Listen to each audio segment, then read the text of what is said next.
오늘은 사도행전입니다. 우리가 역사서를 중심으로 우리 창세기부터 구약에서 계시록까지 하나님이 하신 일, His story, 그분의 이야기를 쭉 연결해 가면서 우리가 성경을 공부했어요. 근데 신약의 역사서는 사복음서, 즉 예수님이 사람으로 오셔서 3년간 하나님 보이지 않는 사랑을 말과 또 삶으로 보여주신, 사람들은 하나님을 보여달라, 그러니까 보이지 않는 하나님을 보여주시기 위해서 사람으로 오신 것이 예수 그리스도십니다. 그러니까 하나님 보여달라, 그러니까 보여줘야 되죠, 하나님이. 그래서 4명의 화가를 동원해서 이 사복음서를 써서 예수님의 하나님의 사랑, 보이지 않는 사랑의 모습을 그려준 게 사복음서예요. 그래서 이 예수님의 모습을 봤으면 이 모습을 너희들은 닮아서 변화되라 하는 거죠. 그래서 우리가 예수님의 형상을 닮아서 변화되어가는 과정, 이것이 신앙생활이라. 그것이 로마서 8장 29절에 있는 말씀이에요. 지난주에 제가 성경 구절을 잠깐 깜빡했는데, 우리가 하나님 아들의 형상을 닮게 하기 위해서 하나님께서 창세전부터 우리를 그리스도 안에서 자녀 삼으셨다라고 성경은 말하고 있죠. 그래서 예수님의 모습을 닮으라. 그래서 복음서를 제시한 다음에 예수님이 십자가에 죽으시고 부활하셔서 승천하신 다음에 이제는 성령 시대가 열린 거죠. 120명이 기도하고 있을 때 성령을, 예수님이 평소에 약속하신 대로 내가 너희를 떠나는 것이 유익하니, 내가 너희를 떠나지 않으면 보혜사 성령이 너희에게 올 수가 없음이라. 그러니까 너희가 나를 떠나가는 것을 서러워하지 말라. 그렇게 내가 떠나야 너희들에게 복이 있다. 성령을 보내심은 너희에게 유익하게 하려 함이라. 우리에게 유익하게 하시기 위해서 성령을 보내주셨죠. 자, 그래서 사도행전이라고 하면 이제 교회가 어떻게 탄생하는가. 예수님이 평소에 베드로에게 약속하신 대로 베드로가 주는 그리스도시요 살아계신 하나님의 아들이십니다, 이 고백을 했을 때 내가 내 믿음의 터 위에 교회를 세우리니 이 음부의 권세가 너를 이기지 못하리라. 베드로에게 약속하신 이 교회 탄생, 이것이 실제 눈에 보이는 모습으로 탄생하는 것이 바로 120명이 마가의 다락방에서 기도할 때 성령이 불같이 바람처럼 임했을 때에 이들이 방언을 하기 시작했고, 결국 그 방언 이상한 소리 하는 걸 듣고 3,000명이나 사람들이 몰려들었을 때 베드로가 성령의 감동으로 일어나서 설교 한마디 했더니 그 설교를 듣고 사람들이 마음에 찔려서 회개하고 예수를 영접하게 된 사건. 그래서 3,000명이 말하자면 집단으로 예수를 영접하고 회개하고 영접하고 세워진 것이 초대 교회의 탄생입니다. 그래서 사도행전은 교회라는 게 어떻게 이 세상에 태어났는가 하는 것을 우리에게 알려주는 책이고, 교회가 생겨났고 또 성령께서 이 땅에 오시면 어떻게 이 교회 리더들을 통해서 이 교회가 확장돼 가고 이 하나님 나라가 이 땅 위에 세워져 나가는가 하는 이야기를 써준 거예요. 그 신약의 역사서는 그 사도행전으로 끝나는 것이죠. 자, 그래서 오늘 사도행전을 볼 텐데, 이 사도행전이라 하면 행전, X죠. X, 사람들이 행동한 것, X입니다. 근데 그 얘기는 뭐냐면, 사람들인데 여기서 어떤 사람들이냐면 성령 받은 사람들이죠. 사도들입니다. 사도들이 일한 걸 얘기하는 거예요. 끊임없이 사도행전은 예수의 영이 임하면 사람은 끊임없이 움직인다, 일한다 하는 것입니다. 일하는 얘기를 하고 있어요. 일하는 얘기. 그래서 신앙은 여러분이 일하는 현장에서 나타나는 것이다 라는 것을 사도행전의 메시지로 전하고 있는 거예요. 자, 일하는데 끊임없이 일합니다. 사도행전은 처음부터 끝까지 일하는 얘기예요. 성령을 받으면 가만히 있지 않는다. 움직인다. 일한다. 그래서 사도행전이죠. 뭘 위해서 일했어요? 먼저 자기 신앙이 성장하기 위해서 움직이기 시작했고, 또 당시에 엄청난 박해가 있었음에도 불구하고 열심히 일했고, 또 사람 추수할 것 많은데 일꾼인 심히 적지만 이들은 열심히 뛰었고, 또 기근이 있었어도 자연재해가 있어서도 풍랑을 만나도 끊임없이 움직이면서 끊임없이 일했다. 뭘 위해서 일했는가? 전혀 알지도 못하는 사람들을 섬기기 위해서 일했다는 것입니다. 자, 여러분들이 크리스찬이 이 세상에서 일하고 사는데 여러분 무엇을 위해서 일하고 삽니까? 우리가 먹고 살기 위해서 그냥 사는 게 아니라, 사도행전이 우리에게 말하는 메시지는 우리가 이 땅에서 움직이면서 살아가면서 막 일하는 거, 이것은 누군가를 섬기기 위해서다. 이 누군가를 섬기는 것은 저절로 되는 것이 아니라 성령이 임하면, 옛날에는 나와 내 가족만을 위해서 먹고 살기 위해서 일했는데 일하는 목적이 달라진다. 무엇을 위해서 일하는가? 섬기기 위해서 일한다는 것입니다. 이것이 사도행전의 메시지예요. 누구를 섬겨요? 먼저 하나님을 섬기는 거예요. 하나님을 섬기기 위해서, 하나님을 섬기면, 하나님을 사랑하면 당연히 이웃을 사랑하게 돼 있어요. 하나님 사랑하는 마음을 가진 사람은 이웃을 사랑하게 돼 있어요. 이웃을 섬기는 거예요. 근데 그것도 전혀 알지 못하는 이웃 사람들을 섬기는 것이죠. 섬기기 위해서 끊임없이 일하는 거예요. 예. 자, 그래서 이렇게 일할 수 있도록 하나님께서는 우리에게 능력을 주시고 힘을 주시고 하기 위해서, 소망을 주시고 하기 위해서 우리에게 성령을 부어주시는 것입니다. 성령 받은 사람들이 움직이기 시작하는 거예요. 자, 그래서 이들은 계속 움직였어요. 어떻게 합니까? 교회가 탄생하고 나서 이 성도들은 가만히 있지 않았어요. 계속 움직였어요. 끊임없이 다니면서 말했어요. 무슨 말을 했어요? 내 얘기하지 않았어요. 그리스도의 복음을 전한 거예요. 예수님이 우리의 죄를 지시고 죽으시고 부활하셨습니다. 그분이 우리의 하나님이십니다. 복음을 전하기 시작하는 거예요. 끊임없이 말합니다. 말하고 병 고치고 가지고 있는 거는 무조건 나눠주고, 또 음식을 제공하고 나그네를 섬기고, 또 때로는 논쟁도 하고, 또 배도 탔다가 뭐 찬양도 했다가 읽기도 했다가, 또 사람들에게 핍박이 와서 사람들 군중들 가운데서 도망칠 때도 있고, 뭐 끊임없이 움직이는 얘기. 사도행전은 처음부터 끝까지 이걸 영화로 만들면 뭐 엄청난 장편 스토리가 돼요. 끊임없이 움직이는 이야기다.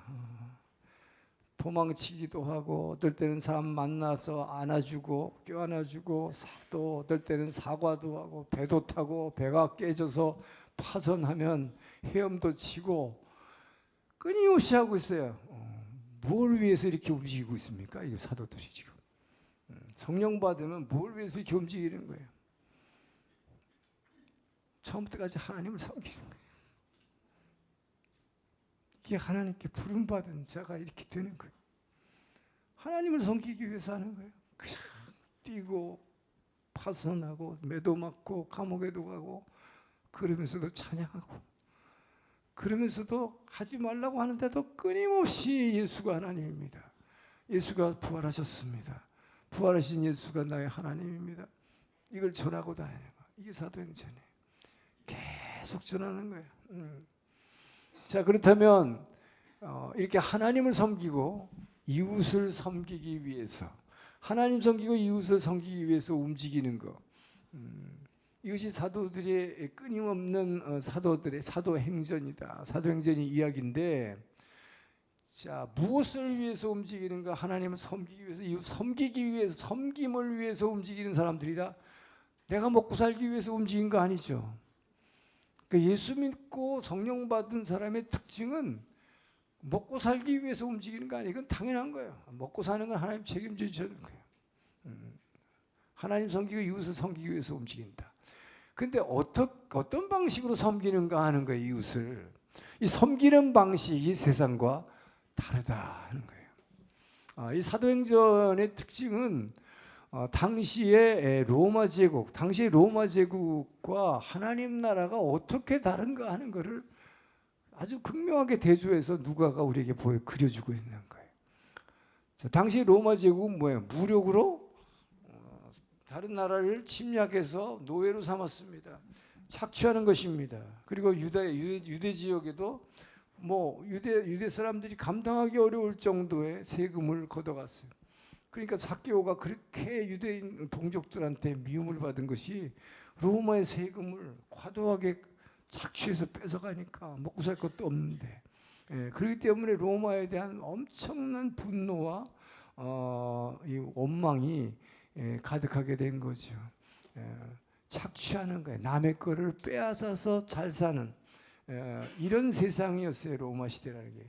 이때 그리스도께서 오신 것입니다.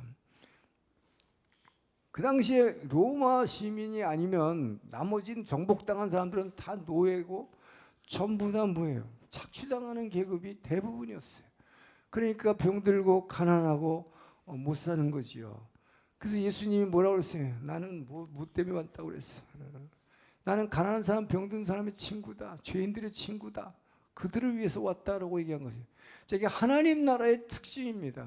하나님 나라는 바로 이웃을에서 빼앗는 것이 아니라 내 것이 있는 게 무엇이라도 나눠주려고 하는 거예요. 섬기는 거예요. 주는 거예요.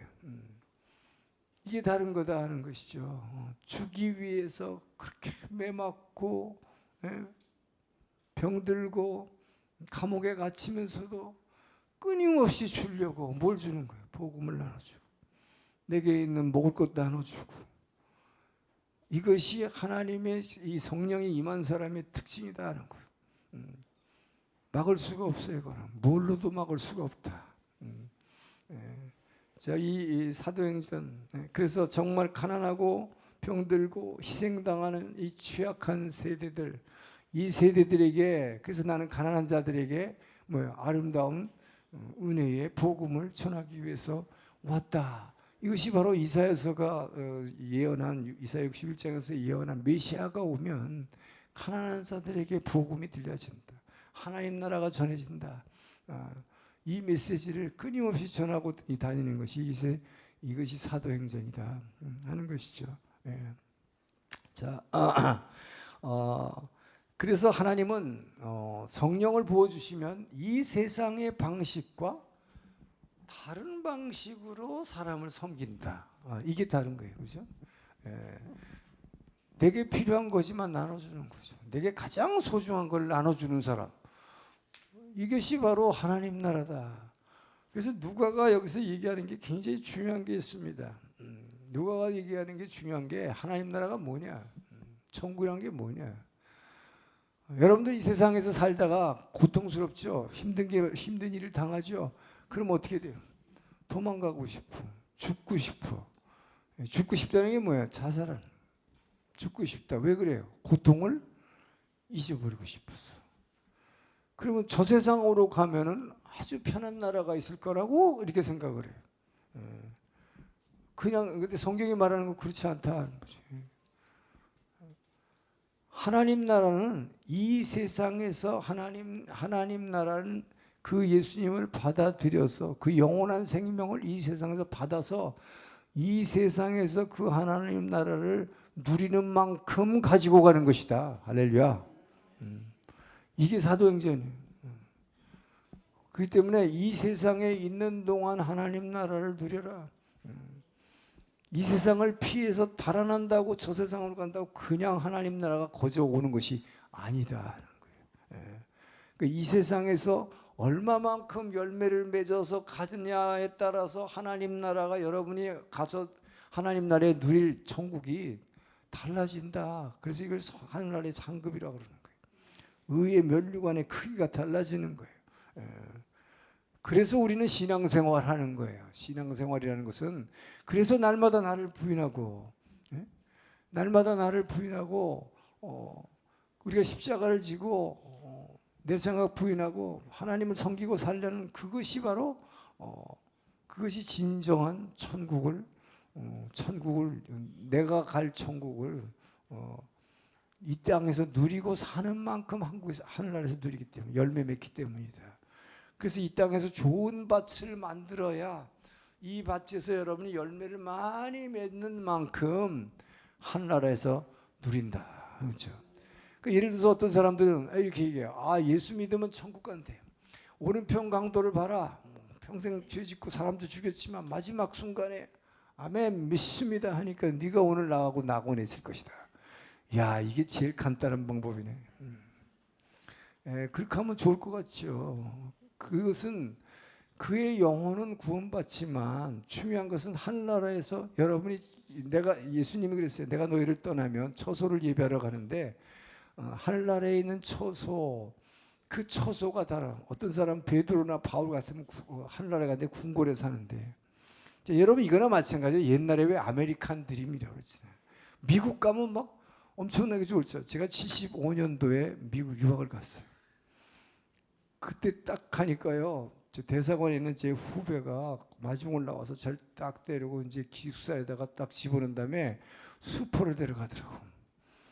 그래놓고 형 여기 있는 거 다 미제껌이야. 우리가 어릴 때는 대학 다닐 때마다 미제껌 하나 얻어먹으면 그거 굉장한 거였거든. 근데 수포에 가더니 이거 다 미제껌이래. 이게 전국이구나. 우리는 미제껌 껌딱지 만들어서 그것만 얻어도 종이 그 껍질만 갖고도 놀았는데, 예? 그게 천국인 줄 알고 갔더니 여러분 나도 그래서 미국에 가면 천국인 줄 알았어. 여름 방학이 됐는데 놀러갈 사람들이 막 놀러가. 휴가를 갈 때 갈 데가 없어. 대사관 친구들 차 있으니까 따라서 그냥 따라가 봤어요. 그때 바닷가로 갔는데 요트를 타고 사람들이 거기서 막 노는 거예요. 근데 제 후배도 아직 대사관에 제일 이제 밑에 쫄병에 3등 서기관, 아직 그 돈도 없고 가난하고 그러니까 뭐예요? 남들이 요트 타는 거 보면서 그 친구도 아직 결혼도 안 해서 아, 형, 저 사람들 되게 부럽지. 그래 어떻게 하면 저렇게 사나 그래. 우리는 외교관 되면 그렇게 사는 줄 알았는데 그것도 아니더라고요. 대한민국이 그 당시엔 가난한 나라였기 때문에. 지금은 그렇지 않아요. 지금은 아주 잘 살아요. 그 70년대 얘기예요 지금. 그러니까 보세요. 다 아메리칸 드림 거기 가면 파라다이스인 줄 알고 왔는데 다 미제것만 있는데, 예? 다 미제인데 그런데 그거를 그 중에서도 어떤 사람은 요트 타고 큰 성 같은 캐슬에 사는데 미국에도 길거리 보니까 홈레스가 있더라고. 천국에 와 있는데 홈레스가 있어요. 마찬가지. 그게 뭘 얘기해 줍니까?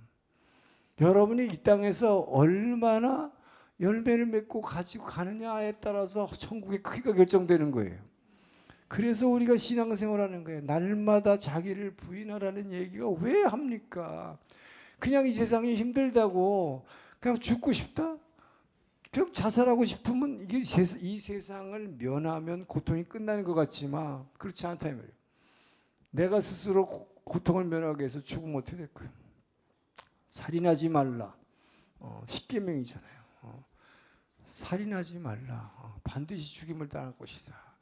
근데 영원한 죽음이라는 게 있으니까 영원한 죽음만 있으면 괜찮은데 죽어서 아무것도 영원한 고통이 지속되기 때문에 문제다는 거죠. 그런데 안 가봤으니까 다 몰라. 그러니까 뭐 믿거나 말거나라고 사람들은 얘기하지만 그러나 중요한 것은 천국에 가면 홈레스가 있다. 여러분 그러니까 오른편 강도처럼 마지막 순간에 그냥 믿습니다. 구원받았습니다.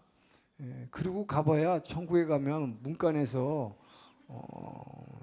늘 누군가가 얘기했듯이 이렇게 개구멍 같은데 그것을 옷을 못 입고 흰 옷을 예복을 못 입고 이 천국의 혼인잔치에 들어온 사람은 창피해서 나갈 수가 없잖아. 그러니까 요만한 쪽으로 집에 천국에 갔는데 거기서 홈레스 같이 조그만 텐트 치고 거기서 쭈그리고 앉아 있는데 집사님 나오세요. 우리 사진 찍어요. 지금 여기서 혼인잔치 지금 다 나와서 사진 찍었는데 나갈 수가 없잖아. 옷이 없는데. 그래서 예수님이 뭐라고 그랬어요? 예복을 입지 않는 저자는 쫓아내라고 그랬잖아요. 그냥 천국에 간다고 천국이 아니에요, 여러분. 그래서 신앙생활이라는 게 중요한 것이. 우리가 이 땅에서 너희가 예수님이 씨 뿌리는 비유를 주신 게 그거예요. 좋은 밭을 이루어라. 돌짝밭이나 가시덤불 같은 거 되지 말고 길가같이 뺀질뺀질해가지고 아예 씨도 안 들어가는 그런 길바닥 되지 말고 좋은 밭을 이루어라. 열매 맺는 만큼. 그 30배, 60배, 100배라는 게 그것이 천국에서 누리는 거예요. 그러니까 정말 아메리칸 드림이라고 미국에 갔더니 큰 성 같은 데서 살고 요트를 타고 즐기는 사람이 있는가 하면 홈레스가 돼서 있는가 똑같다 이 말이에요. 여러분 그렇기 때문에 하나님 나라는 이 땅에서 여러분들이 영원한 생명을 받아서 이것을 열매 맺는 만큼 가서 누리는 것이다. 그렇기 때문에 사도 바울이 뭐예요? 나의 달려갈 길과 내 주께 받은 사명 곧 하나님의 은혜의 복음 전하는 것을 마치려 하면은 내 목숨을 귀한 것으로 여기지 않겠노라. 여러분 바로 이거예요. 왜 목숨을 나의 달려갈 길이 있기 때문에. 이 달려갈 길이 뭐예요? 바울이 고백한 대로 예수님도 왜 십자가를 지셨는가? 그걸 왜 기쁨으로 지셨는가? 그 고통을 그 앞에 있을 그 앞에 내 앞에 달려가서 얻을 그 상급이 있기 때문에. 그것이 없다면 예수 믿는 게 참 어리석은 자라고 바울이 얘기했잖아요. 부활이 없다면 예수 믿는 너희들이 이 세상에서 제일 불쌍한 사람이다. 왜? 속고 있는 거니까.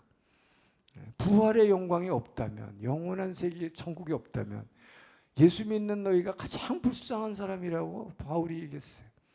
그렇기 때문에 우리는 정말 그 예수를 믿는다는 것이 그냥 아멘 믿습니다가 아니라 그 예수의 영을 영원한 생명 안에 받아서 이 좋은 밭으로서 이 씨를 점점 열매 맺도록.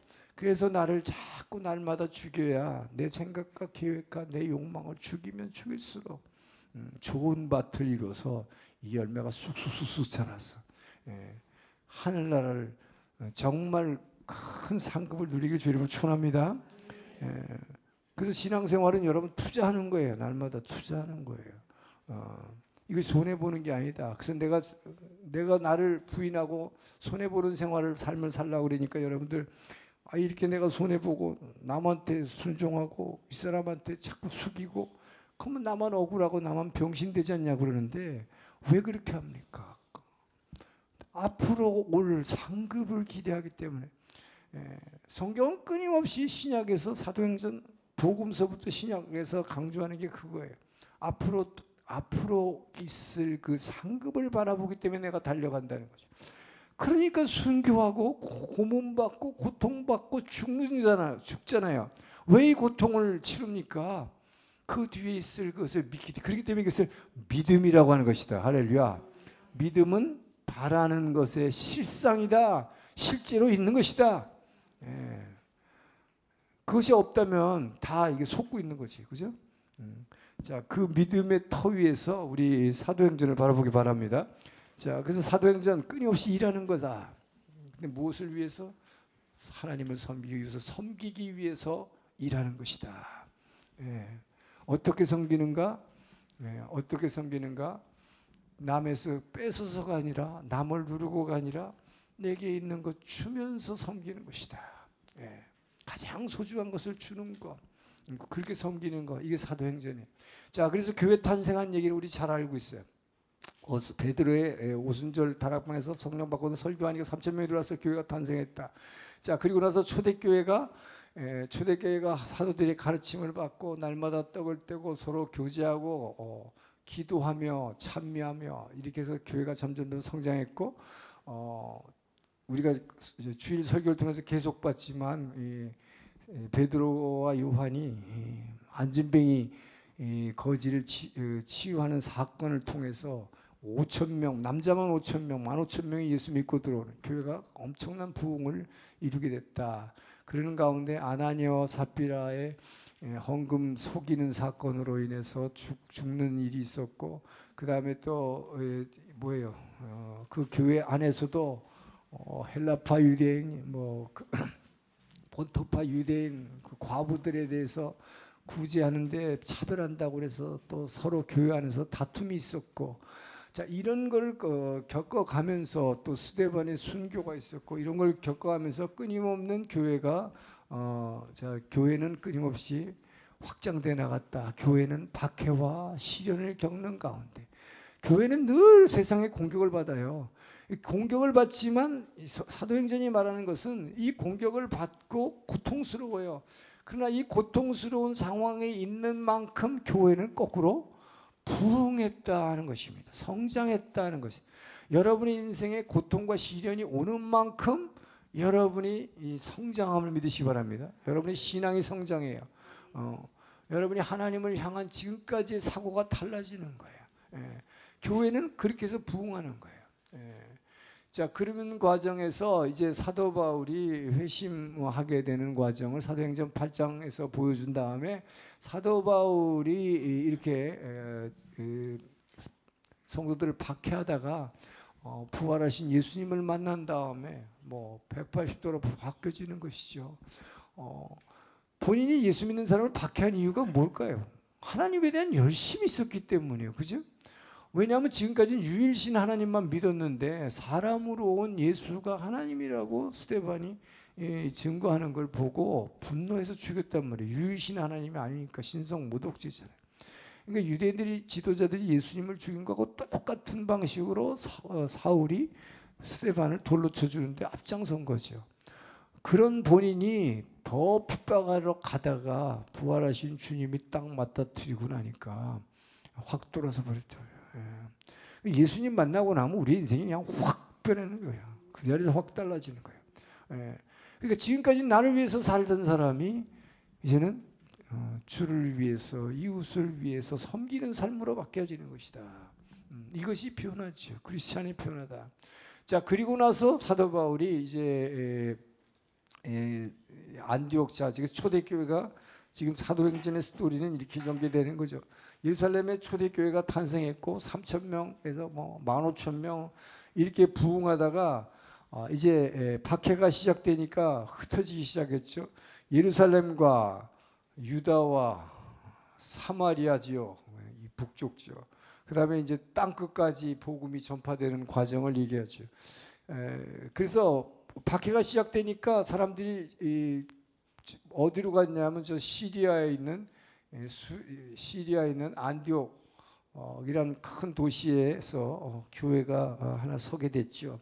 여기에 초대 교회 담임 목사로 예루살렘에서 파송한 게 바나바죠. 근데 바나바가 바로 안디옥 옆에 있는 다르소라고 하는 곳에 고향에 내려와서 예수님 만난 다음에 바울은 이 다소에서 조용히 기도하면서 또 전도하고 있었어요. 왜냐하면 자기가 나설 수가 없잖아요. 사람들 그렇게 핍박하던 사람이 갑자기 예수 만나가지고 변화됐는데, 그러니까 고향에서 숨어 지내고 있을 때 이 바나바가 다소에 있는 변화된 사울을 데려다가 공동 목회를 했죠. 같이 부교육처럼. 그러고 있을 때 기도하고 있을 때 성령께서 두 사람을 세워서 선교 나가라. 여러분, 담임 목사하고 수석 부목사가 선교 나가면 어떻게 될까? 다 비워버리고. 그런데 이 안디옥 교회 참 믿음이 좋아요, 그죠? 성령의 말씀에 순종해서 둘 다 내보냈어요. 자, 그래서 두 사람이 전도여행하는 게 바로 1차 전도여행입니다. 자, 1차 전도여행, 이 구브로라는 것은 오늘날의 사이프러스죠.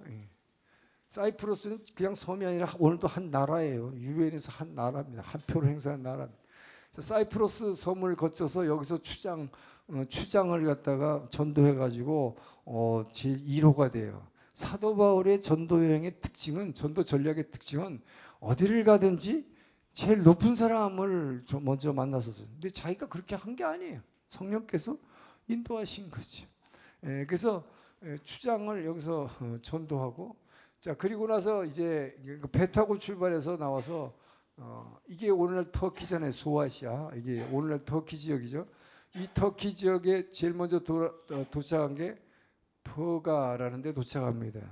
저희가 지난번 터키 여행을 갔을 때 제일 먼저 간 데가, 우리가 안탈리아라는데 거기서 제일 먼저, 거기도 버스 타고 가니까 제일 먼저 퍼가라는 도시를 지나가더라고요. 여기 산맥이 있는데 이 산맥을 넘어가려고 하니까 너무 힘들어서 보세요. 제가 처음 오늘 서론을 쓰겠지만 사도행전은 끊임없이 성령 받은 사람들이 움직이기 시작하는 것이다. 끊임없이 움직여 배 타고 걸어가고 말하고 병 고치고 있는 거 나눠주고 끊임없이 주의 사랑을 베푸며 섬기면서 다니는 거예요. 그런데 마가를 데리고 왔는데 마가라는 사람이 여기서 보니까 여기 산맥을 넘어가야 되는데 저희도 버스 타고 이렇게 가는데 저 보니까 산 위에 눈이 하얗게 있어요. 이걸 넘어가야 되니까 얼마나 한심하겠어요, 여러분. 이거 걸어서 가는 거예요. 그러니까 선교여행 나온다고 아멘 하고 지원합니다 하고 나왔다가 살짝 말도 하고 도망가 버렸잖아요. 여기서 마가가. 예? 예. 제가 봐도 거기서 저거 걸어가려면 우리 버스 타고 가는데도 몇 시간이 갔는데, 예? 황당해. 그러니까 마가가 도망간만 하더라고 보니까. 자, 그래가지고 제일 먼저 도착한 곳이 똑같은 안디옥이란 이름이지만 이거를 여기를 비시디아 안디옥, 비시디아 터키 지방에 있는 안디옥 이런 곳에서 처음으로 바울이 회당에서 설교를 하게 됩니다. 바울은 늘 제일 먼저 찾아간 곳이 회당을 찾아갔어요. 왜요? 복음이라고 하는 것은 예수님이라고 하는 것은 메시아 구약에서 늘 메시아가 이 땅에 오시면, 하나님의 아들 기름 부은 자가 이 땅에 오시면 그때 진정한 구원이 이루어진다는 것을 창세기부터 구약 말라기 이렇게해서 구약 39권에서 계속 모세오경과 시편과 예언서를 통해서 얘기했기 때문에 이 약속이 성취되었다는 것을 신약은 그렇게 말하고 있지, 그냥 메시아가 갑자기 하늘에서 뚝 떨어졌다 이렇게 얘기하지 않아요. 그래서 하나님은 먼저 사람들에게 약속하시고 자기 백성에 약속하시고 이 약속을 반드시 성취하시는 분이다. 이것을 성경은 늘 얘기하고 있기 때문에, 그래서 먼저 그 하나님의 약속을 믿고 있는 유대인들을 먼저 찾아가야 이것을 복음을 받아들일 수가 있다고 생각했기 때문에 늘 회당을 찾아간 거죠. 이 회당이 생겨난 것도 하나님이 하신 일이죠. 옛날에는 예루살렘에 성전 하나만 있을 때만 이런 모든 사람들이 여기 와서 예배를 드려야 됐지만, 예루살렘 성전이 파괴됨으로 말미암아 유대인들이 디아스포라 세상으로 흩어져서 유대인 10명만 모이면, 남자 10명만 모이면 회당이란 걸 만들 수가 있었어요. 그래서 거기서 말씀을 나누고 기도할 수 있었기 때문에 회당은 세계 어디든지 가던 곳마다 있었다. 그래서 안디옥 회당에 들어가서 첫 설교가 그야말로 제가 하듯이 성경의 맥 강의를 했다. 성경의 맥을 그냥 한 2시간에 요약해서 쫙 한 거예요. 아브라함부터 시작해서 창세기부터 출애굽부터 시작해서 다윗 왕부터 해가지고 뭐 그 자손으로 오실 예수 그리스도. 자, 그래가지고 여기서 복음을 전했더니 많은 사람들이 예수를 영접했다고 그랬어요. 그리고 나서 그 옆에 있는 이고니온이라는 도시로 갔는데, 이고니온에서는 사도 바울에게 하나님이 성령의 능력이 부어져서 치유의 역사가 많이 일어났다고 그랬어요. 그래서 많은 병자가 여기서 났어요. 그러다 보니까 사람들이 막 붙잡았어. 더 가지 말라고.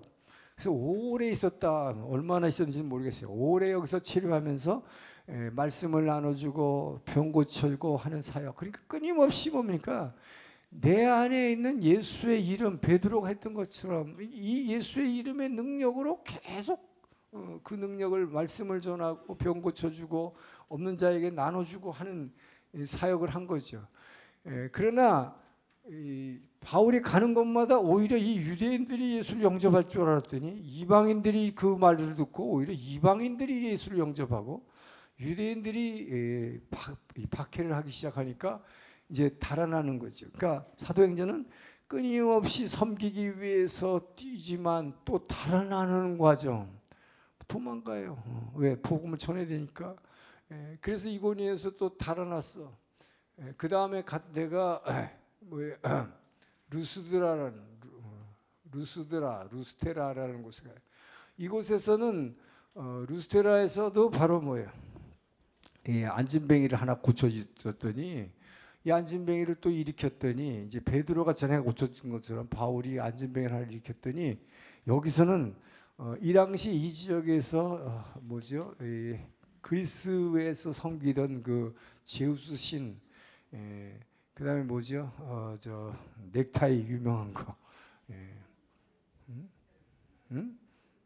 아유, 그게 뭐 있어? 넥타이 이름이 생각 안 나네 갑자기. 헤르메스, 헤르메스. 그래서 바울을 말하는 신이라고 해서 헤르메스라고 그러고 바나바는 제우스 신이라고 그러고. 근데 바울이 말하니까 병이 고쳐지니까 바울 앞에 와갖고 사람들이 소를 한 마리 갖고 와서 제사 지내려고 그 앞에서 살아있는 신이라고. 그랬을 때 바울이 뭐예요? 너희들에게 이런 어리석은 짓 하지 말라고 내가 지금 예수를 전하고 있는 것이다. 그래서 그 예수를 여기서 전했는데 오히려 유대인들이 또 그 예수, 인간으로 온 예수, 하나님은 유일한 하나님인데 무슨 그게 하나님이냐. 그래서 바울을 성 밖으로 불러내가지고 돌로 쳐서 죽였어요. 여기서 사도 바울이 진짜 죽죠. 영혼이 떠났다. 바울이 여기서 돌에 맞아서 루스드라에서 순교하는데, 그러나 여기서 다시 뭐야?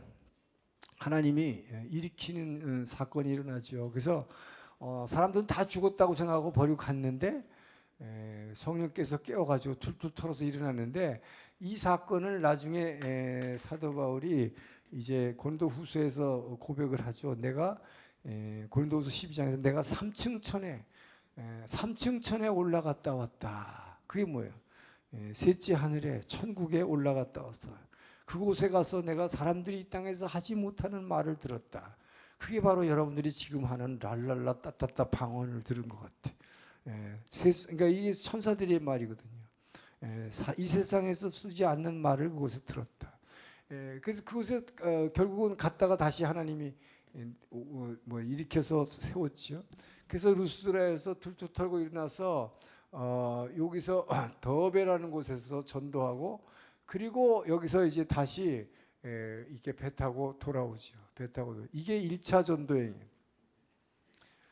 자, 1차 전도행이라는 건 결국 뭐냐면 여기 지금 이 지도를 이렇게 그렸지만 우리는 늘 여기까지만 그렸지만 이쪽이 아시아 지역이죠. 아시아. 근데 요 터키를 오늘날도 지도에 보면 에이시아 마이너라고 이렇게 써 있어요. 소아시아라고 그러죠. 그래서 유엔에서도 분류할 때 요 터키 여기까지를 여기를 아시아로 보아요. 근데 오늘날 유엔에서는 터키를 아시아로 안 하고 유러피안 국가로 집어넣습니다. 왜냐하면 그거는 옛날에 미소 분쟁 당시에 냉전 시대에 터키가 이게 굉장히 전략적으로 중요했기 때문에 나토라고 하는 그 북대서양 연합 기구에다가 민주주의 진영과 공산주의가 대립할 때 이 터키를 집어넣는 게 중요했기 때문에 이 나토에 집어넣기 위해서 유럽에다 집어넣었어요. 나토라는 것은 유럽의 이 뭐예요, 방위 동맹이기 때문에. 그렇지만 그래서 터키 사람들을 보면요, 생기기는 꼭 유럽 사람 같이 생겼는데 또 아시아 사람 같이 생겼어. 이게 막 섞여 있기 때문에. 자, 어쨌든 그래서 1차 전도여행을 아시아 전도여행이라 그랬죠. 그러니까 유럽 사람들은 자기네들이 여기가 중심으로 보기 때문에 아시아 그러면 이쪽을 이게 다 아시아라고 이렇게 부르는 거죠. 그래서 이게 1차 전도여행을 아시아에서 하고 돌아왔을 때 다시 이제 성령께서 또 다시 전도하라는 마음을 주셨기 때문에 안디옥 교회에서 출발해가지고 이번에는 거꾸로 배 타고 가지 않고 도보로 갔어요. 이렇게. 그래서 1차 전도여행 때 걸어왔던 길을 거꾸로 돌아보는 거예요. 그 얘기는 뭐냐면 가는 곳마다 교회가 세워졌어요. 바울이 거기서 말씀을 전하는 회당, 그 지역에는 반드시 교회가 세워졌기 때문에 그 교회를 둘러보기 위해서 갔다. 그렇게 돼 있죠. 자, 그래서 2차 전도여행으로 시작한 것이 이렇게 육로로 해서 처음에 더베, 루스드라. 요 루스드라 갔을 때 여기서 만난 게 디모데라고 하는 참 탁월한 제자를 여기서 만나게 되고, 또 여기서 누가복음의 저자인 누가도 여기서 만나게 돼요. 그래서 이 교회를 통해서 여기서 생겨난 1차 전도에 생겨난 교회를 통해서 대단한 사람들이 예수를 믿게 된 거죠. 그게 바로 디모데와 누가. 자, 그리고 나서 여기를 이렇게 둘러보고 있어서 바울은 이 당시에 이 아시아에서 터키에서 그 당시 제일 큰 도시였던 에베소, 이 항구, 가장 큰 무역 항구, 여기를 전도를 해야 이 아시아의 전도를 마친다고 이건 자기 계획과 전도 목표였죠. 그런데 그래서 여기를 계속 가려고 했었는데 성령께서 예수의 영이 그를 막으니 그랬어요. 뭔가 못 가게 만들었다. 그래서 여기서 뺑뺑 돌고 있을 때 여기 있을 때 뭐예요? 하룻밤에 잠자는데 이쪽 마케도니아 지방에서 한 사람이 나타나서 우리를 이 바다를 건너서 우리를 도우라. 여기를 에게해라 그러죠. 에게해. 이 전체가 사실 지중해지만 요 터키하고 요 유럽 요 사이에 있는 걸 에게해라 그러죠. 요 에게 바다 건너편에 있는 마케도니아 사람이 꿈속에 나타나서 우리를 도와서 일로 건너와서 도우라. 자, 그래서 결국은 배 타고 건너가는 거죠. 그래서 제일 먼저 배 타고 건너가서 전도한 것이 빌립보 2차 전도 여행이 시작된 거죠. 드디어 복음이 아시아를 떠나서 유럽으로 향하게 되는 것입니다. 성령이 너에게 임하시면 예루살렘과 유다와 사마리아와 땅끝까지, 그 당시 땅끝이라고 생각했던 이 스페인까지 가기 위해서 바울이 성령에 이끌려서 움직이는 것이죠. 그래서 빌립보로 건너갔을 때 회당을 찾았는데 빌립보에서는 회당이 없었다. 회당이 없으면 유대인들이 모이는 곳이 반드시 있다. 그건 어디냐면 강가. 강가에 기도처라는 게 있어서 강가에서 모여서 유대인들이 몇 사람이 모여서 기도하는 곳이 있어요. 강가에서 기도하는 곳을 찾아갔다가 만난 곳이 자주장사 하는 루디아를 만나게 되죠. 그 루디아가 여기서 예수를 영접하게 되고 자기 아주 굉장히 부자 비즈니스 워먼이었는데 자기네 집을 교회로 내줬기 때문에 거기에서 빌립보 교회가 탄생하게 되고 그 빌립보 교회에서 중심으로 전도하고 있을 때에 어떤 그 박수 점쟁이 무당 조그만 여자의 계집종 하나가 귀신이 들려가지고 그 무당 점쟁이를 하고 있는 무당이 있는데 그 아이가 불쌍해서 고쳐줬더니 거기에서 박해를 해가지고 결국은 뭐예요? 그 아이의 무당을 통해서 돈 벌고 있는 그 계집종의 주인이 고소를 해가지고 감옥에 갇히게 되죠. 자, 그래서 감옥에 갇혔을 때 바울과 실라가 감옥에서 들어갔을 때 엄청난 매를 맞았다고 그랬어요. 엄청난 매를 맞고 감옥에 들어갔을 때 그 피곤하고 저할 때 하나님은 왜 이렇게 고난을 주십니까? 내가 예수님을 전했는데 왜 이렇게 고통을 주십니까? 그렇게 하지 않았다. 두 사람 어떻게 했어요? 오늘 아침에 큐티에 나온 대로 찬양했다. 그 매 맞고 여러분 지쳐서 그냥 푹 그 감옥에 쓰러졌을 텐데 이게 쇠고랑 차고 거기서 어떻게 찬양이 나왔을까? 여러분 이것이 성령의 능력이에요. 끊임없이 우리에게 힘을 주시고 소망을 주시고 희망을 주시고 위로와 그 능력을 주시는 거예요. 그게 없으면 이 사람들이 어떻게 하겠어요? 그래서 성령이 우리에게 역사하시는 거예요. 그래서 예수님이 살아계시다는 증거가 뭐냐? 바로 예수님이 부활하셨다는 것이 그냥 그 전에 2000년 전에 한 사건은 끝난 것이 아니라 그 당시 바울로 볼 때면 몇십 년 전으로 끝난 게 아니라 뭐 이미 그 안에서 살아서 움직이고 있는 거잖아요. 그래서 오히려 뭐였죠?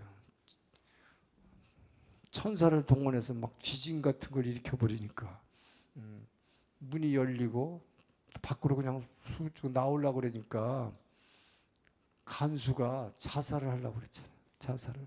왜냐하면 당시 로마 시대에는 이 간수가 죄수가 도망가 버리면 그건 바로 사형이에요. 그래서 너무 겁이 나서 자살하려고 그럴 때 바울이 가서 그걸 붙잡았어요. 이렇게 하지 말라고. 우리 여기 있으니까 안 도망갈 테니까.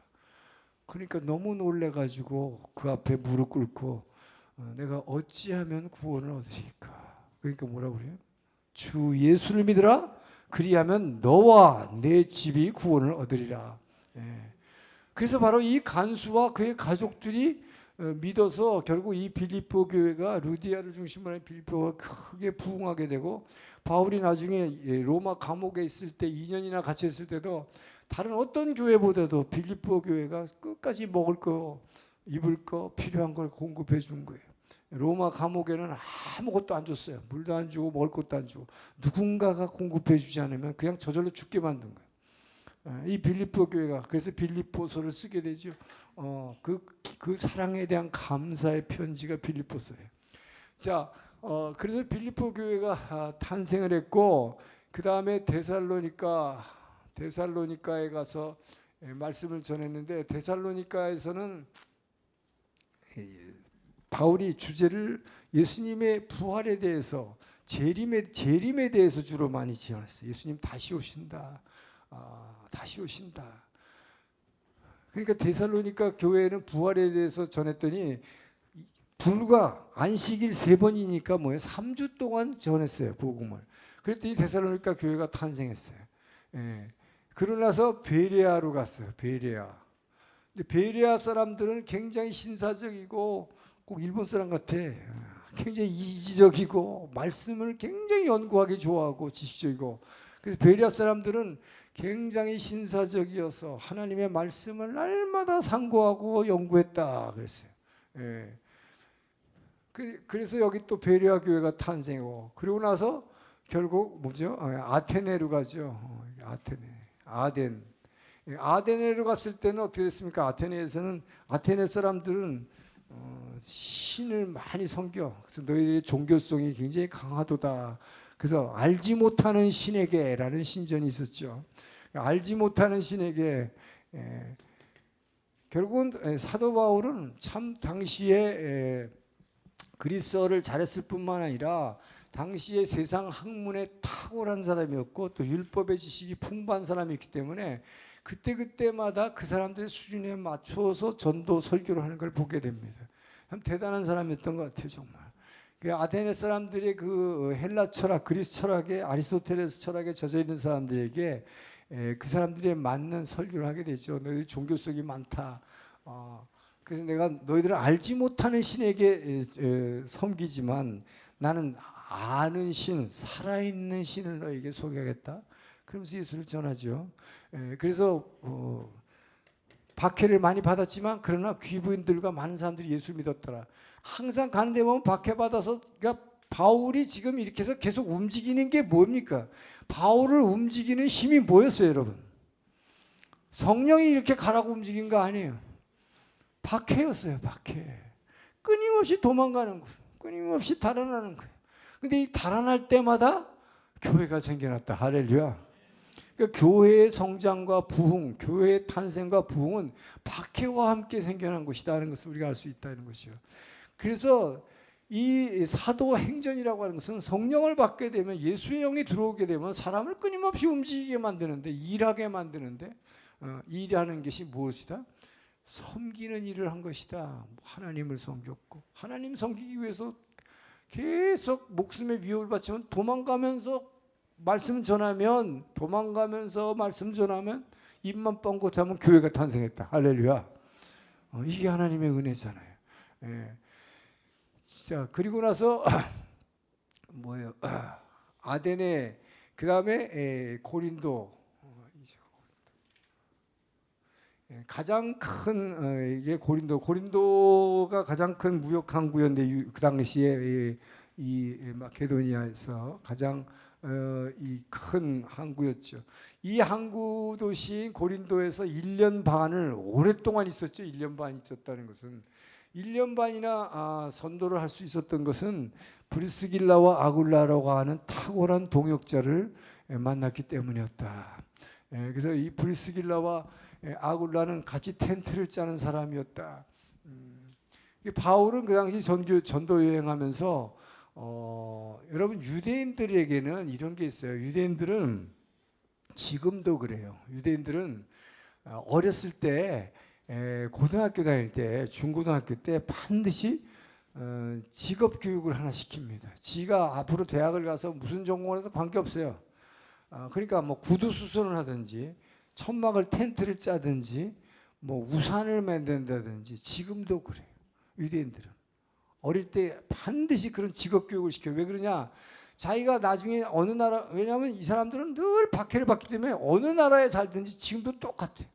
어느 나라에 살든지 그 나라에서 박해가 지금은 없지만 언젠가는 박해가 올 것이다. 그러면 유대인들은 도망가야 돼요.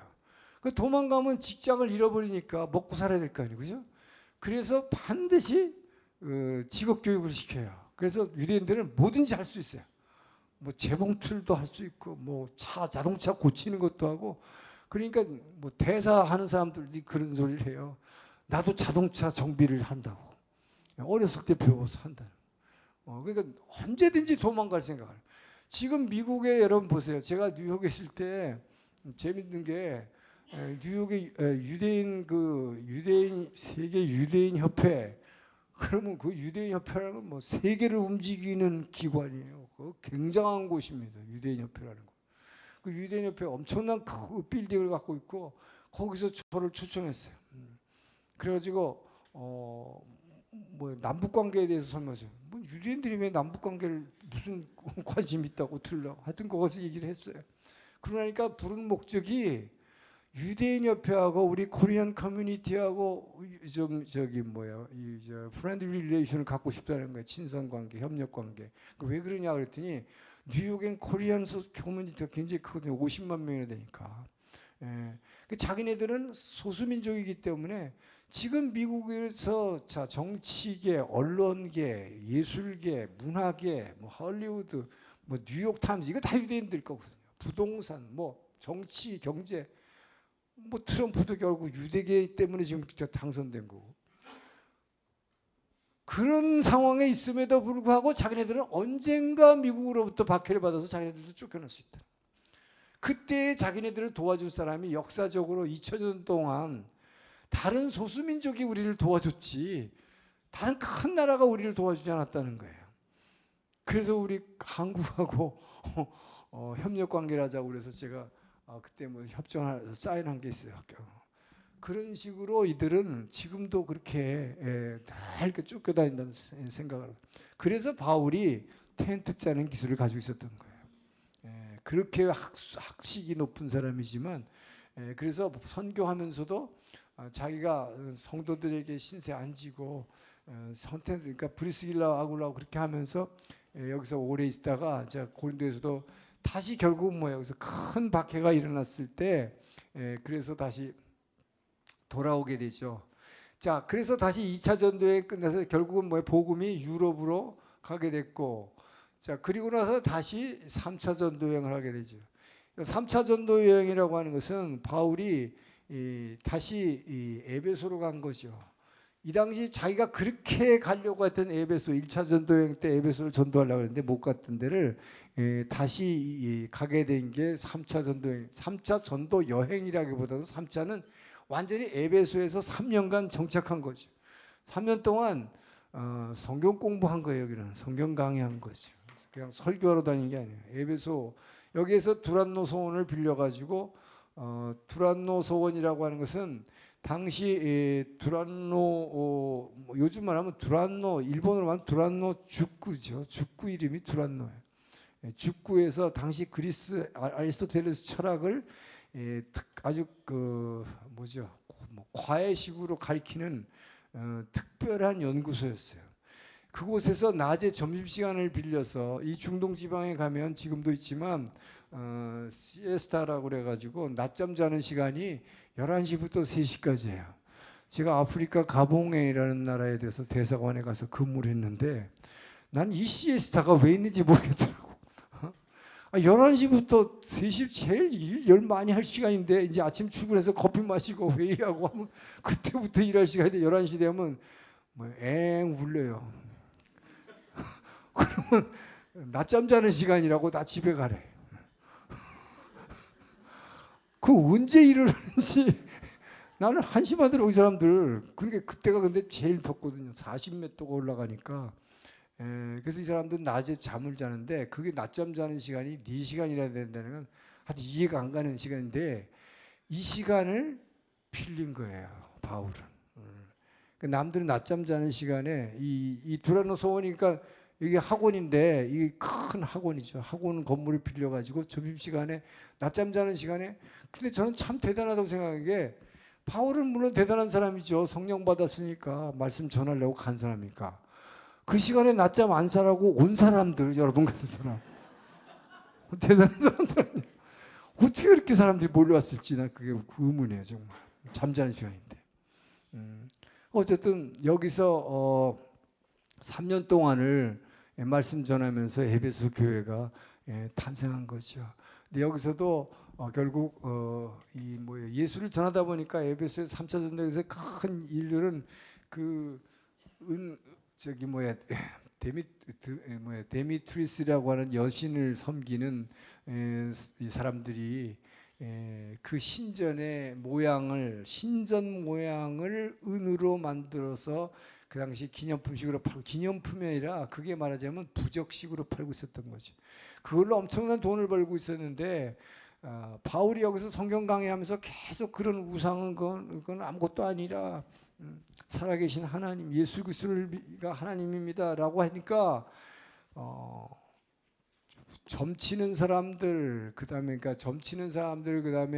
이런 마술하는 사람들, 이런 사람들이 그 책을 3만 권이나 버렸다는 걸 보니까 굉장한 거예요. 3만 명이 그거를 자기가 하던 직업을 버리고 예수를 영접한 거죠. 엄청난 거잖아요.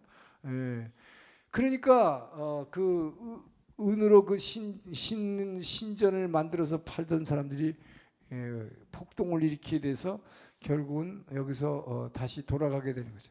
자, 여기 에베소까지 온 목적이 뭐냐? 바울은 바로 로마를 가기 위한 목표를 세우고 있었던 거죠. 그 당시 세계의 수도였던 이 로마를 간다는 것은 바울에게 있어서는 선교 시작할 때부터의 꿈이었어요. 그래서 결국은 어떻게 하면 로마를 갈 수 있을까 하고 있을 때 아직도 여기서 가지를 못하고 돌아오게 되죠. 그러니까 돌아오는 길에 고린도에 들려서 돌아오는 길에 에베소에서 그래서 고린도로 갔어요. 건너갔어. 고린도에서 한 달 반 정도 있는 동안에 로마 교회에다가 편지를 쓰게 되는 게 그게 로마서입니다. 그러니까 3차 전도 여행에서 돌아오면 길에 이 편지를 보내는 거죠. 내가 이 땅끝까지 선교하고 싶은데 로마 교회에서 나를 도와달라. 왜? 다른 교회들은 자기가 지금 딱 개척한 데지만 로마는 바울이 전도한 것이 아니라 120명이 여기서 처음 마가의 다락방에서 성령 받을 때 그때 3,000명이 몰려들었는데 그게 전 세계에서 왔던 디아스포라한 사람들이 여기 있었기 때문에 그들 중에 일부가 아마 로마에서 온 사람들이 여기서 교회를 세웠을 것으로 보는 것입니다. 로마 교회 탄생은. 그러니까 바울하고 상관없이 교회가 생긴 거죠. 그렇기 때문에 바울로부터 복음을 한 번도 들어보지 못한 사람들, 그들에게 편지를 쓴 게 로마서. 그래서 구원론이 여기서 신학적으로 확립이 된 거죠. 예수를 믿음으로 말미암아 구원이다. 그러나 믿음으로 말미암아 구원은 그 믿음으로 우리의 영이 구원 얻었지만 우리의 이제부터 혼과 육이 구원받아가는 과정이 신앙생활이다. 이것이 로마서 1장에서 8장까지 구원론, 어떻게 해서 우리가 변화되어야 하는가를 가장 자세하게 설명하고 있고, 그렇게 되면 어떻게 삶이 변화되어야 되는 것을 9장부터 16장까지 설명해요. 그 엄청난 편지를 여기서 쓰고 돌아오게 되죠. 자, 돌아오는 길에 에베소에 들렸다가 여기 밀레도라는 곳에서 그동안에 전도 여행했던 모든 곳의 교회에 장로들을 다 불렀다고 그랬어요. 그러니까 오늘날로 말하면 그 당시엔 장로라고 사도행전 나오지만 그 당시엔 아직 목사라는 개념이 없었기 때문에 이들을 다 장로라고 부르는 거예요. 그러나 그 장로, 감독, 그 당시 명칭이 여러 가지가 있어요. 이게 다 목회자들입니다. 그래서 그 목회자들을 여기서 불러서 여기서 마지막으로 떠나면 설교를 하는데, 이 밀레도 설교, 이것이 바울이 아주 가장 참 눈물겨운 설교죠. 여기서 바로 말한 것이 나의 달려갈 길과 내 주께 받은 사명, 곧 하나님의 은혜의 복음 전하는 것을 마치려 하면은 내 목숨을 조금도 귀히 여기지 않겠노라. 이 얘기는 뭐냐? 바울은 지금 자기가 에베소에서 지금 돌아가는데 그냥 가는 게 아니에요. 지금 안디옥으로 그냥 돌아가려는 게 아니라 이번에는 목표가 뭐냐? 예루살렘 교회로 가는 것입니다. 예루살렘 교회로 가는 거예요. 그래서 예루살렘 교회에 가서 헌금을 그동안에 여기서 많이 모아서 예루살렘 교회가 기근이 들었기 때문에 지금 이걸 보면 사도행전이 끊임없이 뭐예요? 지금 복음만 전하는 게 아니라 돈이 필요한 사람, 먹을 게 없는 사람한테 돈을 주고 먹을 걸 주고 하는 거잖아요.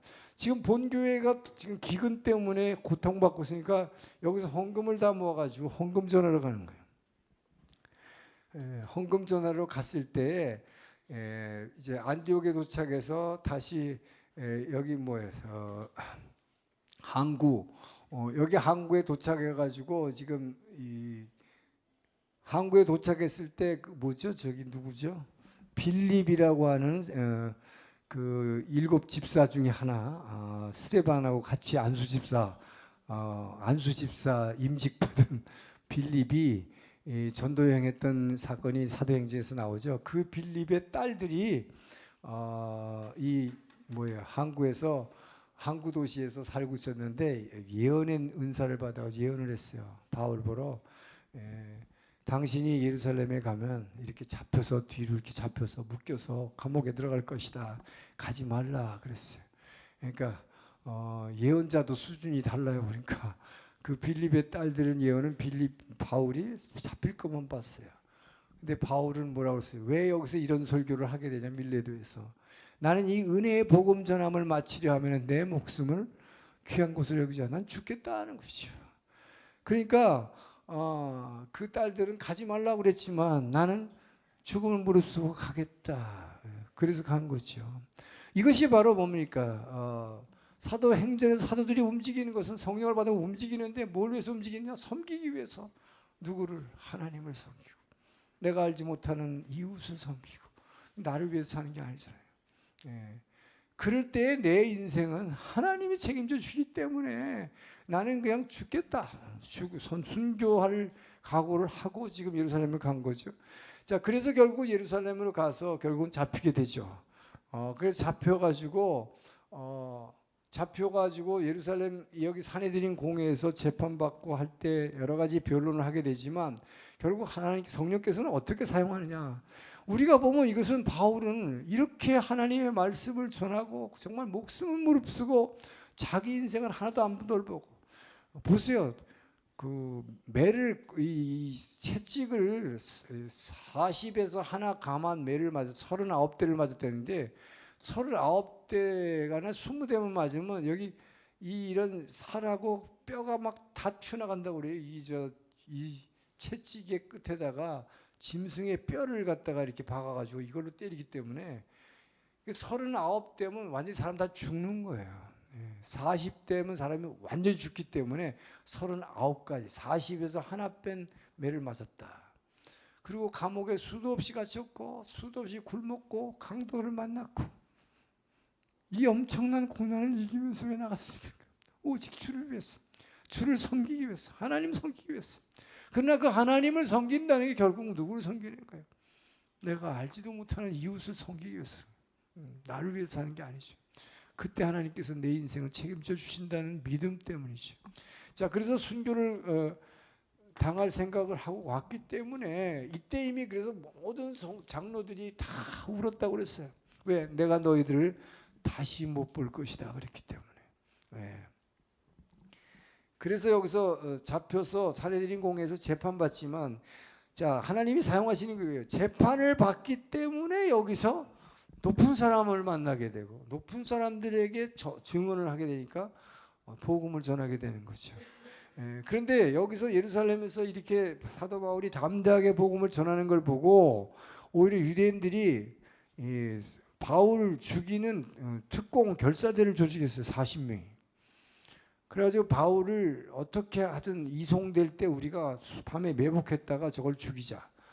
그래서 그 바울의 조카가 그 소식을 듣고 바울에게 전해가지고 이게 잡히지 않게 해서 어쨌든 바울이 이쪽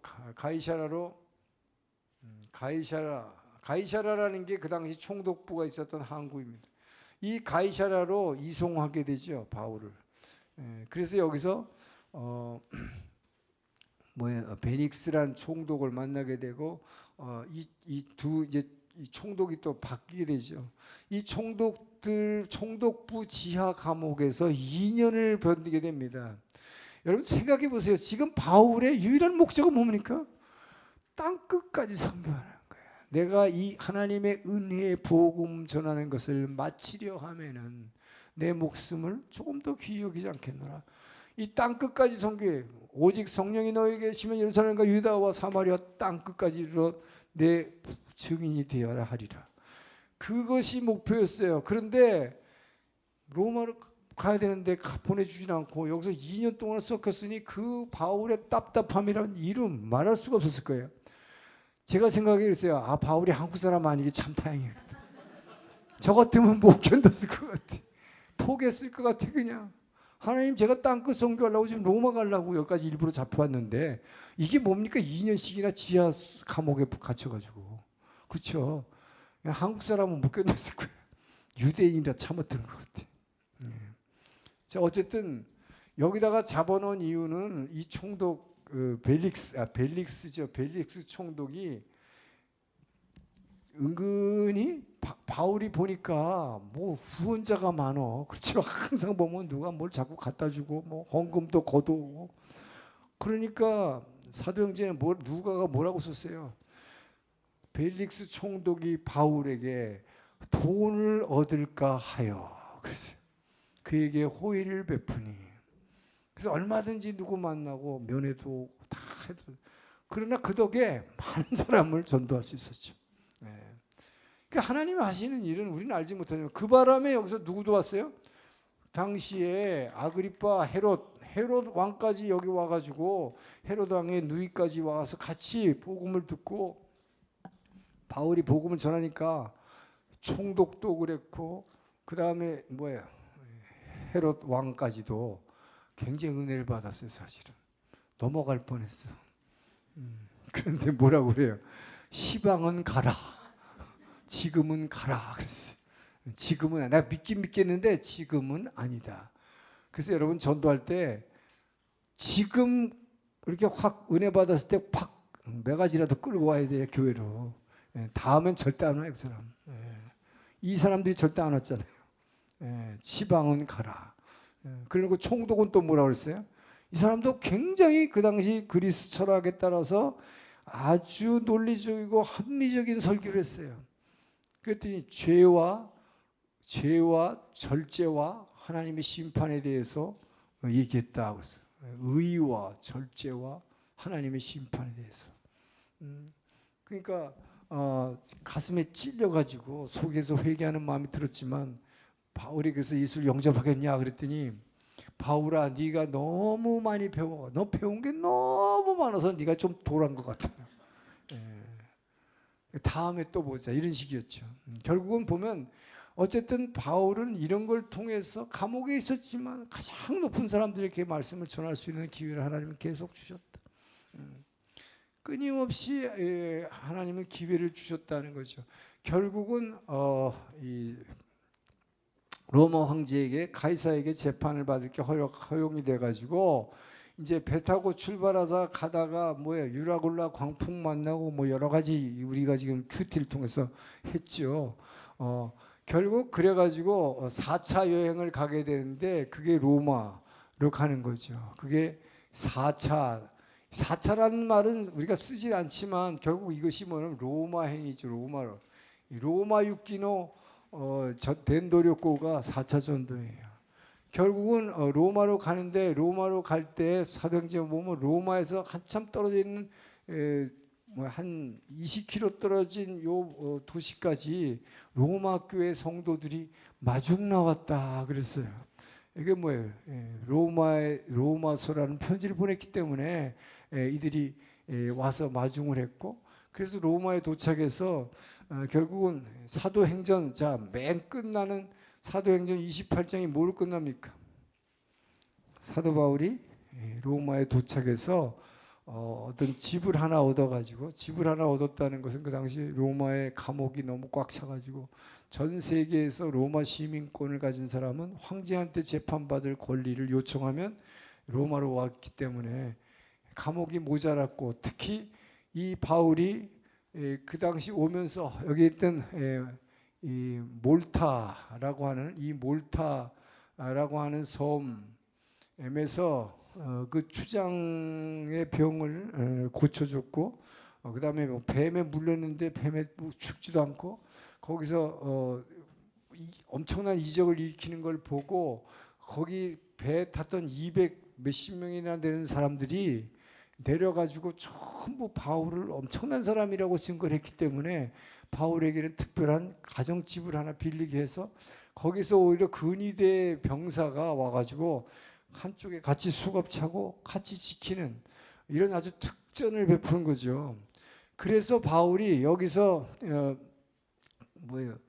매일 한 사람씩 하루에 뭐 3교대를 했다면 로마 병사들이 한 사람씩 와서 수갑 차고 있으면 하루 종일 옆에서 복음 듣고 나갈 때 눈물 흘리고 나가고 그러다 보니까 이 성경에 나오진 간접적으로 표현하고 있지만 많은 로마의 황족들과 귀부인들이 예수를 영접했더라.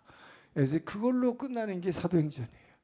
그러니까 사도 바울이 여기 도착해 가지고 이렇게 이 병사들 갇혀 있는데 우리 생각에는 여러분 같으면 어떻게 기도했을까요? 하나님 나 빨리 풀어줘야 내가 나가서 막 한 사람이라도 전도하죠. 우리 그랬을 거 아니에요. 왜 안 풀어줘요? 그렇게 항의했던 게 누구예요? 세례 요한이에요. 예수님한테 왜 당신이 진짜 올 메시아가 맞습니까? 메시아라면 능력이 있는데 왜 나를 못 풀어주고 그냥 놔둡니까? 왜 풀어줘야 내가 복음을 전할 텐데 그거 아니었어요. 원망했잖아요. 그런데 바울은 그냥 현재 있는 상황에서 그대로 전달 끊임없이 사도행전 끊임없이 움직였다. 섬기기 위해서, 하나님을 섬기기 위해서. 저는 그 밀레도에서 설교한 그 말이 제 가슴에 더 새겨져 있어요. 저는 그래서 사실 일본에 왔어요. 나의 달려갈 길과 내 주께 받은 사명, 곧 하나님의 은혜의 복음을 전하려 하면 내 목숨을 귀한 것으로 여기지 않겠노라. 전 이 말이 다 때렸어요. 그게 벌써 20여 년 전에 제가 북경에서 위암 항암 치료를 받으면서 이 성경의 맥을 처음 청년들에게 강의하기 시작할 때, 그때 이 밀레도 설교를 제가 그때 읽으면서 제 가슴에 쑥 박혔어요. 나도 이런 삶을 살아가리라. 그래서 하나님께서 내게 달려갈 길을 이렇게 주신 게, 난 물론 목회자가 될 줄 몰랐지만 하나님께 여기까지 불러주셨어. 정말 오늘 아침 튜티에서 다윗이 고백한 것처럼 내가 누구이며 나의 집이 무엇이간데 나를 여기까지 이르게 하셨나이까. 저는 그 은혜에 감사하고 있어요. 하나님이 일하게 하신다. 성령이 임하시면 우리에게 일하게 하신다. 섬기게 하신다. 하나님을 섬기고 이웃을 섬기게 하신다.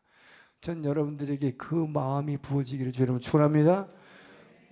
그래서 바울은 가는 곳마다 교회를 세웠고, 결국 바울이 생애 기간 중에 스페인 땅끝인 스페인까지 갔는지 안 갔는지 성경에 기록은 안 돼 있어요. 그러나 많은 신학자들은 갔을 것으로라고 다 얘기합니다. 왜냐하면 바울이 로마에서 2년간 감옥에 있을 때 한 번은 풀려난 적이 있어요. 임시 가석방이 됐었어요. 그래서 한 6개월 동안에 어디를 갔을까? 여기 갔겠죠. 왜냐하면 여기 가려고 로마에다가 로마서라는 편지를 보냈으니까, 내가 땅 끝까지 전도하려니까 당신네들이 나를 좀 도와달라. 그래서 편지한 거니까. 분명히 갔을 것이다 라고 보는 것입니다. 그러나 사도행전은 사도 바울이 로마에 도착해서 별도의 집에서 이 황족들과 귀부인들까지 복음 전하는 것으로 끝나기 때문에 하 목사님이 연예인교회 하다가 간경화로 당신 목회 그만할 수 없습니다 했을 때 38살에 포기했을 때 목회를, 그때 사도행전을 읽다가 여기에서 이분이 탁 깨달은 게 사도행전 28장에서 끝났구나. 우리는 사도행전 29장을 써야 되는구나. 그런데 본인은 전도를 설교 못하니까 목사로서 그 3차 전도의 에베소에서 두란노 소원에서 성경을 가리킬 수가 있구나. 그게 본인이 목회는 못하지만 성경을 가리킬 수 있겠구나. 그래서 이대 앞에 조그만 책방 하나 사서 만든 게 두란노 소원이잖아요. 오늘날 두란노 소원이 기독교계에서 가장 큰 출판사가 됐어요. 참 여러분 정말 하나님의 성령이 움직이는 사람들, 성령을 따라가는 사람들 되길 주의로 축원합니다. 성령을 따라서 움직이면 나를 위해 살지 않고 섬기기 위한 삶을 산다. 그런데 세상의 방식, 로마 제국은 착취하는 방식으로 이웃과의 관계를 가졌다면 사도들은, 하나님의 성령이 임한 사람들은 나눠주기 위해서, 내가 가진 것 주기 위해서, 내가 손해보기 위해서 살았다. 저는 바로 이것이 우리 그리스도인들이 성령 받은 사람의 특징이요, 이것이 내 스스로는 할 수 없어요. 내가 내 자아를 손해보고 어떻게 그런 삶을 살아갈 수 있습니까? 주를 위해서, 이웃을 위해서 어떻게 우리가 그렇게 살 수 있어요? 그렇기 때문에 그 능력을 주시는 것이 성령님이에요. 그 사랑이 안에서 깨달아지면 다 내려놓게 되는 거예요. 그게 안 되니까 우리가 그렇게 투쟁하는 거예요. 아직도 나 아직도 내 생각, 아직도 하나님은 내 소원 안 들어주고 왜 나한테 이렇게 힘들게만 하시나. 전 여러분들이 이 사고가 바뀌게 되기를 주로 축원합니다. 이것이 그냥 바뀌는 건 아니에요. 말씀이 계속 들어와야 되고 결국은 그분을 만나야 돼요. 결국 주님이 여러분을 만나 주시기를 축원합니다. 그때 바울처럼 변화될 것입니다. 누구든지 우리는 성령이 다 주어진 사람이에요. 그렇기 때문에 여러분들이 이제 정말 주를 위해서, 이웃을 위해서 살아가기를. 그래서 여러분이 가는 곳마다 교회가 탄생하기를, 하나님 나라가 그 여러분 주변에서 이루어지기를 축원합니다. 기도하겠습니다. 좋으신 하나님 감사합니다. 오늘 우리 사도행전을 통해서 하나님께 성령이 임하시면 끊임없이 일하는 것을 배웠습니다. 무엇을 위해 일하는가? 섬기기 위해서 일하는 것을 배웠습니다. 하나님을 위해서, 내가 알지 못하는 이웃들을 위해서 나를 희생할 때, 나를 부인할 때 하나님께서 내게 주신 영원한 생명, 영원한 천국을 바라보는 믿음의 사람들로 우리를 변화시켜 주시옵소서. 성령님께서 주시는 놀라운 그 사랑과 그 은혜와 축복에 감사하여 우리 입에서 날마다 찬양이 넘쳐나게 하시며 감사가 넘쳐나게 하시며 그 사랑으로 그 이웃을 섬기는 자 될 수 있도록 도와주시옵소서. 감사하며 예수님 이름으로 기도합니다. 아멘. 오늘